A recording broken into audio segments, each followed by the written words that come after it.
Je suis maintenant rendue au numéro 14 de la page 93 du kaléidoscope. On poursuit la correction.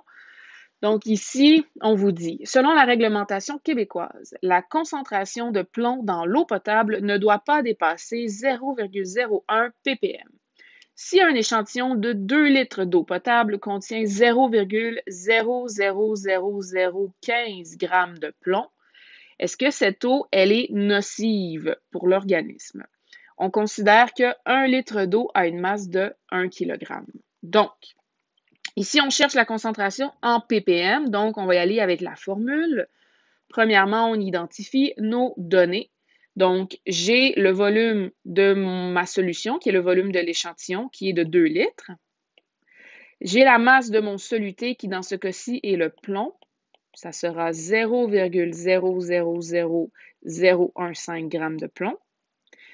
Et je cherche la concentration en ppm. Je veux savoir si j'ai cette quantité de plomb dans l'eau, est-ce que ça dépasse 0,01 ppm ou non? C'est-à-dire, est-ce que je respecte la réglementation québécoise ou est-ce que c'est dangereux pour l'organisme? Donc, la deuxième étape, on va écrire la formule. CppM est égal à masse solutée sur masse de solution fois 1 million. Et là, attention ici, on regarde les unités. Ma solution, elle est exprimée avec un volume, alors que mon soluté est exprimé avec des grammes. Donc, ça ne fonctionne pas. Je vais devoir faire une conversion d'unité. Je vais convertir mon volume de solution en masse de solution. Comme ça ici. Et dans le problème, c'est super parce qu'on vous dit 1 litre d'eau a une masse de 1 kg. Donc, il suffit de faire un petit produit croisé ici. Si 1 litre d'eau a une masse de 1 kg, 2 litres d'eau va avoir quelle masse? Donc, c'est un petit produit croisé très simple. Ça va donner 2 kg. Donc, la masse de ma solution sera de 2 kg. Mais là, encore une fois, attention, le soluté, ces unités de masse, ce sont des grammes. Alors que là, en ce moment, pour la solution, j'ai des unités en kilogrammes. Donc, je dois faire une deuxième conversion d'unités. Je vais mettre mes kilogrammes en grammes en faisant fois 1000, ce qui va donner 2000 grammes. Vous auriez pu aussi mettre vos grammes de soluté en kilogrammes, mais ça vous aurait donné un chiffre très, très, très, très petit à écrire. Moi, je préfère y aller comme ça ici. Ça me donne un chiffre qui est relativement facile à écrire dans les formules et à pitonner sur la calculatrice.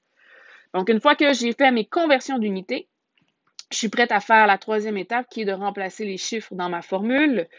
Donc, 0,00015 grammes divisé par 2000 grammes fois 1 million.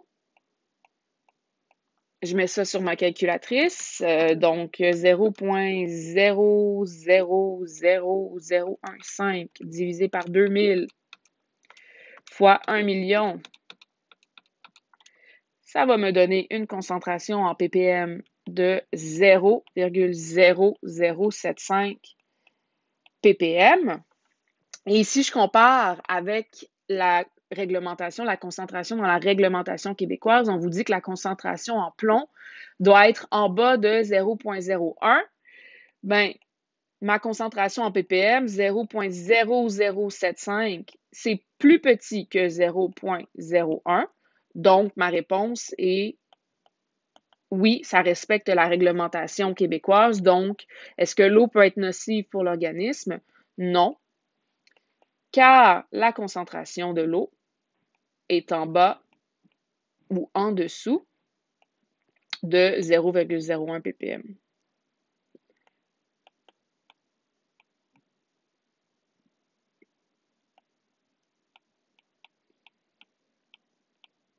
Et voilà.